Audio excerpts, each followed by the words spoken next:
Hello everyone. Today we will be explaining you the chapter 4 India's external relations from the book Politics in India since Independence. But before starting the chapter, we will explain you the meaning of two very important terms. Foreign policy. A foreign policy is a systematic statement of deliberately selected interests based on several factors like national interests, global concerns, economic development, etc. National interests. National interests are the interests of the country whose major components are national development, national stability, and national security. The international context when India got independence in 1947. The world had witnessed a devastating war and was grappling with the issues of reconstruction.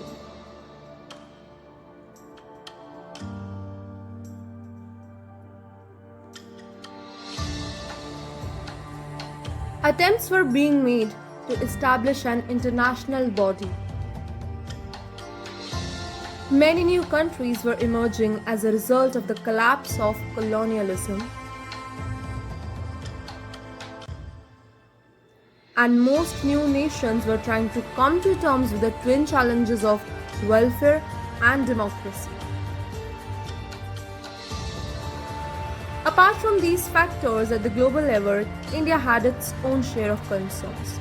The British government left behind the legacy of many international disputes, and the task of poverty alleviation was already waiting for fulfillment. Also, the partition created its own pressures. This was the overall context in which India started participating in the world affairs as an independent nation state. As a nation born in the backdrop of World War, India decided to conduct its foreign relations with an aim to respect the sovereignty of all other nations and to achieve security through the maintenance of peace. This aim finds an echo in the directive principles of state policy. Article 1 of the Indian Constitution lays down some DPSPs on the promotion of international peace and security. The state shall endeavour to promote international peace and security, maintain just and honourable relations between nations, encourage settlement of international disputes by arbitration. Both domestic and international environment influence the foreign policy of a nation. The developing countries lack the required resources to effectively advocate their concerns in the international systems, so they pursue more modest goals than the advanced states. They focus more on peace and development in their own neighborhood. Moreover, their economic and security dependence on the more powerful states, for example USA, USSR, occasionally influence their foreign policy. Immediately after the end of the Second World War emerged the Cold War. Cold War referred to a situation after the Second World War when there was a lot of tensions between the power blocs led by US and USSR. This was a war of nerves and ideology fought diplomatically without arms. The Cold War also referred to the competition, the tensions, and a series of confrontations between United States and Soviet Union backed by their respective allies.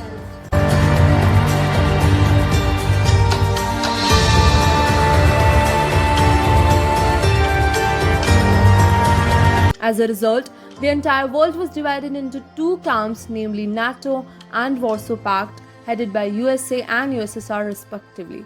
Many developing nations supported the foreign policy preferences of the powerful country who was giving them aid or credits. At the time of independence of India, Cold War had just begun, which had great impact on different foreign policy and relationships between different countries.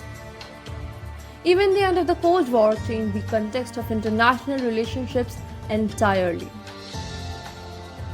Policy of NAM. The Non-Aligning Movement is a forum which comprises the countries which don't want to align with any major power bloc of the world. It was initiated during the 1940s for the newly independent countries so that they don't be obliged by any power bloc and get trapped into their hidden colonialism, rather focus on their own development. It was formed by combined efforts and the friendship of five leaders: Jawaharlal Nehru from India, Sukarno from Indonesia, Gamal Abdel from Egypt, Joseph Broz from Yugoslavia, Kwame Nkrumah from Ghana.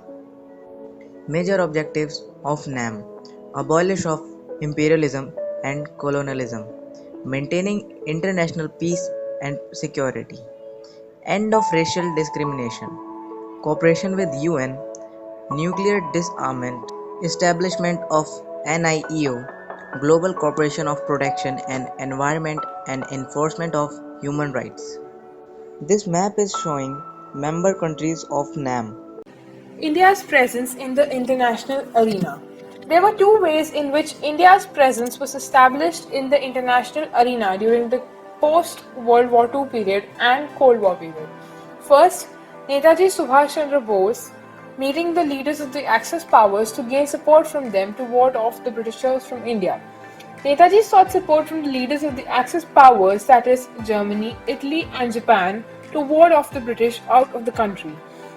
He was considered to be the most suitable leader to represent a population of 100 million Indians by the Emperor of Japan and Hitler. Second, the first Prime Minister of India, Jawaharlal Nehru, initiating the formation of the NAM so that the newly decolonized countries could stay out of the Cold War politics and focus on their internal development. Initiation of the NAM by the first PM of India. So the NAM was formed by newly decolonized countries for the newly decolonized countries so that they do not fall into the trap of hidden colonialism by the two power blocs and work towards their internal development. With the help of NAM, India was able to express its views openly in the international arena without being influenced by anyone. Why did India devise a policy of non-alignment and not join any one camp or bloc, distanced from two camps? In this map, we can see in the red color are marked the capitalist bloc countries and in the green color are marked the communist bloc countries. Now we'll know why India did not join any of these blocs. India advocated non-alignment as the ideal foreign policy approach because it wanted to keep away from the military alliances formed by the USA and the USSR. Nevertheless, India was able to mediate and at times balance amongst both the hegemons. But at times, this balance seemed to be unfair, as in the case of India signing a 20-year friendship treaty with the USSR, and also not calling out USSR on its Hungarian invasion, but calling out on Britain on its Egypt invasion. Indo-US relations turned more uneasy when, while India was convincing its neighbors to join the NAM, Pakistan joined hands with the US-led alliance. Afro-Asian unity. PM Nehru envisaged a major role for India in world affairs and especially Asian affairs. To facilitate this, Nehru hosted the Asian Relations Conference in Delhi in March 1947, 5 months prior to the complete independence of the country. India staunchly opposed racism and apartheid and openly supported decolonization. India opposed the colonial regimes and also held an international conference in 1949 to support Indonesia in gaining independence from the Dutch. The zenith of India's engagement with the newly independent Afro-Asian nations was established with the Bandung Conference held in 1955. It was the Bandung Conference that later led to the formation of the NAM.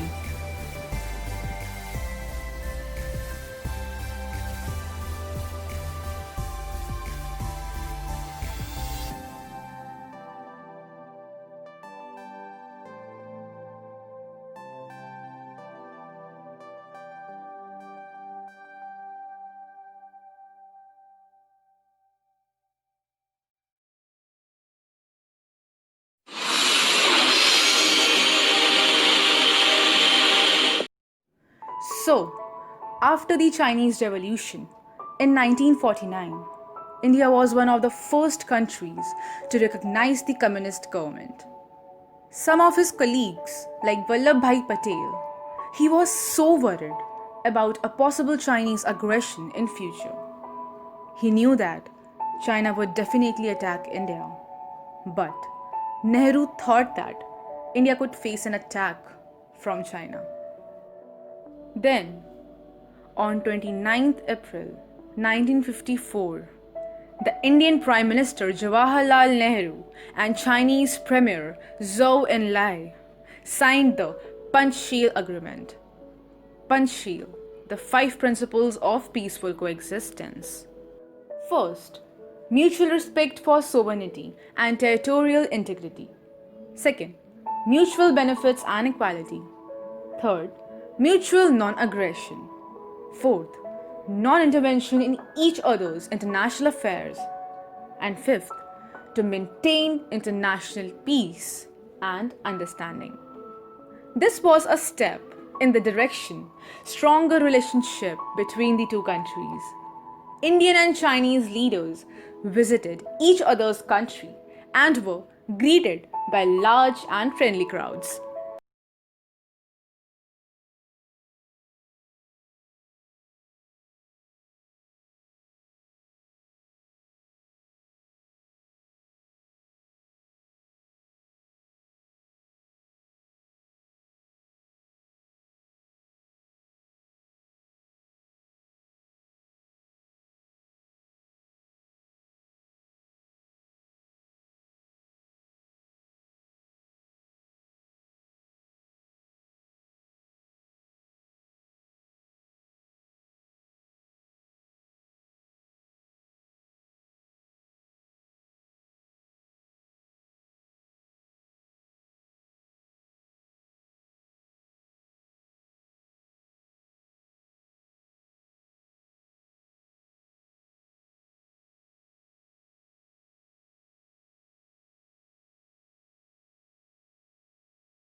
Now we will discuss about the Tibet issue. Tibet is a plateau lying north of the Great Himalayan ranges. India has had both geographical and mythological ties with Tibet. Lake Mansarovar and Mount Kailash in Tibet are regarded as the abode of the Hindu deities and have been places of pilgrimage from time immemorial. India's British rulers sought buffer states around the Indian subcontinent. In 1913 and 1914, the representatives of China, Tibet, and Britain met in India. At the Simla Convention, some special privileges were won for British India in Tibet. At the same time, the British agreed that China would maintain a general control over Tibet. By 1914, the Manchu Empire of China had collapsed. Tibet then formally declared its independence. This gave rise to a continuing controversy about the legal status of Tibet. The communist rulers of China had their eyes set on Tibet from the very beginning. Chinese army invaded Tibet in September 1949. India's Deputy Prime Minister Sardar Vallabhbhai Patel wrote to Prime Minister Nehru on 7th November 1950 expressing serious concern over developments of India's northeastern borders. According to Sardar Patel, communists could be as bad imperialists as any, but Nehru was unwilling to intervene in the matter. The 1954 Agreement. In 1954, India signed with China new agreement which regulated trade between Tibet and India. By this agreement, India gave up all the special privileges enjoyed by British India and recognized Chinese right to general control over Tibet. This agreement or treaty enunciated the principles that came to be known as Five Principles of Peaceful Coexistence. Nehru had hoped that Tibet would enjoy the status of an autonomous region of China. The Chinese strengthened firmly their hold on Tibet. In 1956, there was an uprising in some regions of Tibet. The Chinese army soon suppressed the revolt. The suppression culminated in Tibetan national uprising, an armed anti-Chinese revolt in 1958. It was estimated that nearly 87,000 Tibetans were killed. It was a horribly helpless situation. In 1959, the Dalai Lama, along with thousands of Tibetans, sought refuge in India.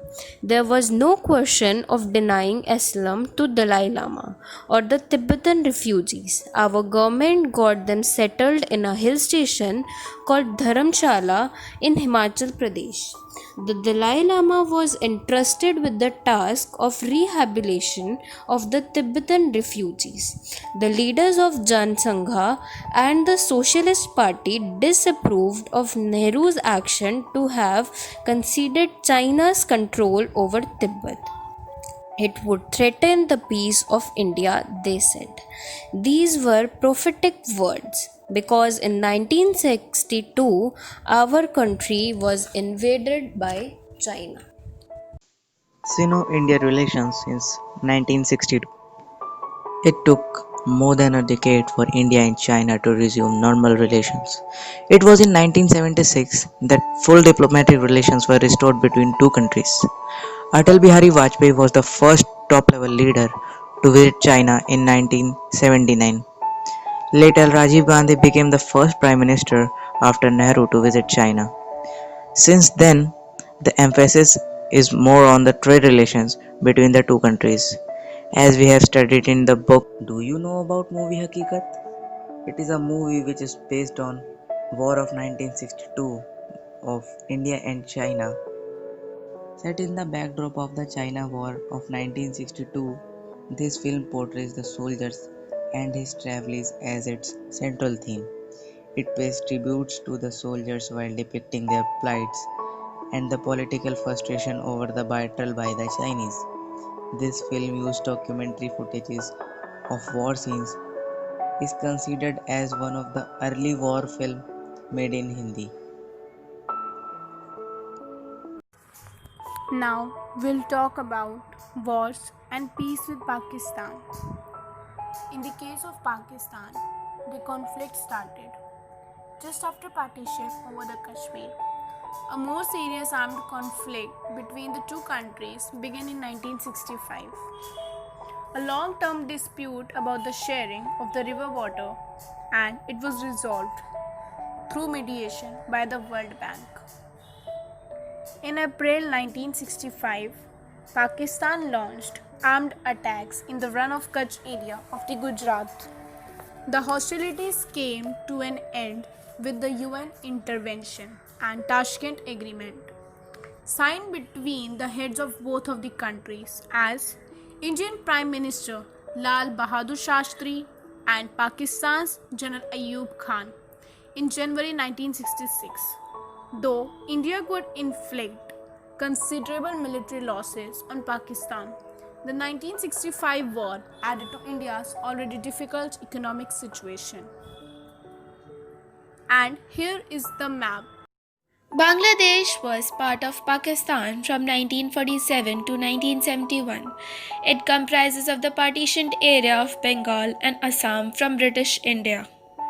Pakistan faced its biggest internal crisis during the country's first general election.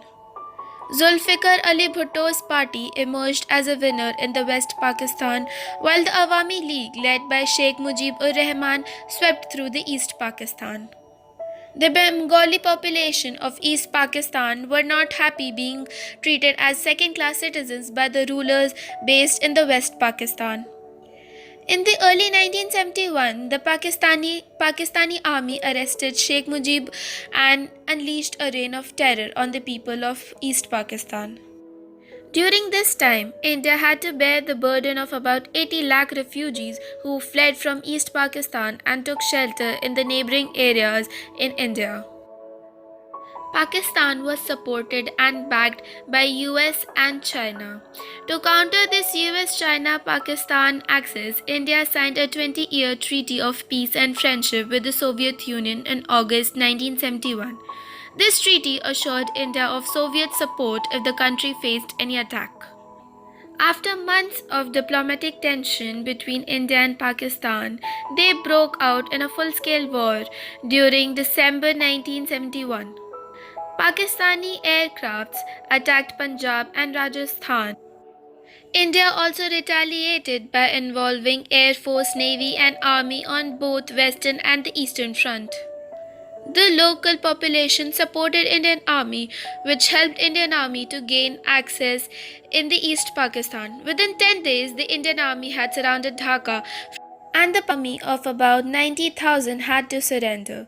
Bangladesh was announced as a free country. The Shimla Agreement between Indira Gandhi and Zulfikar Ali Bhutto was signed on July 3, 1972, which formalized the return of peace. The Kargil confrontation, suspecting involvement of the Pakistan army. Indian forces started reaching to this occupation and led to a confrontation between the two countries. This is known as the Kargil conflict. The Kargil conflict originated when several points on the Indian side of the LOC were occupied by the Pakistani forces called Mujahideens. This conflict went on from May to June, and by 26th June, most of the lost points were recaptured by the Indian Army. This conflict drew worldwide attention just because now India and Pakistan were both nuclear states and the war could have turned vulnerable to the nuclear arsenal. However, this conflict remained confined only to the Kargil region, but in Pakistan, this conflict has been the major source of a controversy, as it was alleged later that the Prime Minister of the Pakistan was kept in the dark by the army chief. Soon after this conflict, the government of Pakistan was taken over by the Pakistan Army, led by the Army Chief General Pervez Musharraf. It is the map which depicts the location of the Kargil War. India's nuclear policy. India's advocates no first use and India commitment to global verifiable on non-discriminatory nuclear disarmament leading to a nuclear-free world. Pandit Jawaharlal Nehru promoted science and technology to build a modern India that is initiated nuclear program in the late 1940s under the guidance of Homi J. Bhabha. India was against nuclear weapons, hence pleaded many nuclear disarmament with superpowers. India was always considered NPT as discriminatory and refused to sign on it. Even India's first nuclear test in May 1974 was termed as a peaceful explosion, and India argued to use nuclear power for peaceful purpose only. India's nuclear program. India opposed the indefinite extension of the NPT in 1995 and also refused to sign the Comprehensive Test Ban Treaty CTBT. India has conducted a series of nuclear tests in May 1998, demonstrating its capacity to use nuclear energy for military purpose. The international community was extremely critical of nuclear tests in the subcontinent. India's nuclear doctrine of credible minimum nuclear deterrence, no first use. Now I will tell you 5 interesting facts about India's first nuclear test. Fifth fact, Pokhran Test Range, Thar Desert, 18th May, sign code name of India, 1974. First nuclear bomb was Lemming Buddha. Pokhran 1 nuclear test confirmed by a nation outside UNSC by 5 members. Fourth fact, India started its own nuclear program in 1944 with Homi J. Bhabha founded Tata Institute of Fundamental Research. They insisted Raja Ram Mohan Roy to play an essential role to make nuclear weapon policy research. Third fact, December 1971, during Indo-Pak War, USA carrier battle group was sent into the Bay of Bengal to intimidate India. Soviet Union responded by sending submarine armed with nuclear missiles. Second fact, the device was implosion type of design and had a close resemblance to the American nuclear bomb called the Fat Man. The cross section 1.25 meter in diameter and weighted 1400 kilogram. The first fact, the device was placed in a shaft 107 meter under the surface. Atomic bomb dropped on Hiroshima had a unit of 50 kilotons of TNT, and the Fat Man atomic bomb dropped on Nagasaki had a unit of 20 kilotons of TNT. Timeline of India's nuclear development program. Institute of Fundamental Research in 1945, establishment of Atomic Energy Commission 1948, Atomic Energy Act of 1948 and 1962, development of atomic energy was set up in 1954. In 1957, India established its first nuclear research center at Mumbai, Bhabha Atomic Research Center, 1967. In this picture shows India's three-stage nuclear power program formulated by Homi Bhabha in the 1950s to secure the country long-term energy independence. First stage, pressurized heavy water reactor. Second stage, fast breeder reactor. Third stage, theorem-based reactor. Now the next topic is shifting alliances in world politics. The Janata Party government that come to power in 1977 resolved to correcting the pro-Soviet tilt in India's foreign policy and follow genuine non-alignment. But the government that came after 1990 have been criticized for their pro-US tilt. India shifted to a pro-US policy after the disbanding of the USSR. Russia lost its international eminence. This has also made an impact on India's foreign policy choices. As the Indo-Pakistan relations have witnessed many new developments, while Kashmir continues to be the main issue between the two countries. There have been many efforts to restore the normal relations. This means cultural exchanges, movement of people, and economic cooperation would be encouraged by both countries. Do you know that a train and a bus service operate between these two countries? This has been an achievement of the recent times, but that could not avoid the near war from emerging in 1999. Even after the setback to the peace process, efforts at maintaining durable peace have been going on. And here we can see India following the bandwagon strategy between the period 1970 to 1999. What is the bandwagon strategy? It is suggested that instead of engaging in activities opposed to hegemonic powers, it may be advisable to extract benefits by operating within the hegemonic system. This is called the bandwagon strategy. Peace and conflict with China. This cartoon shows how PM Nehru was completely faithful of China being a friend of India. But we can see how China uses fake accusations and provocations to attack on India, breaking the PM's trust and proving Patel's fears true. As you can see the words written on road like baseless charges, accusation, provocations were used by China to take over the territory. Now, the next cartoon comes is Peace and Wars with Pakistan. As you can see the headline which says Pak forces run into Chamb area. Before the capture of Chamb by Pakistan forces, this western sector was under India's control. Similar to was 1965 plans were made to capture the strategic town. The reason behind this plan was to deter Indians from attacking the crucial north-south line of communications passing via Gujarat. The 23 Division of Pakistan was given the task of protecting this sector and later attacking the Chamb-Dewa sectors. In the comparison of 1965, the Indians were better prepared in terms of military forces and now realize the real importance of towns and sectors in the country. In this slide, it tells about Bangladesh War, also known as the Bangladesh War of Independence or simply the Liberation War in Bangladesh.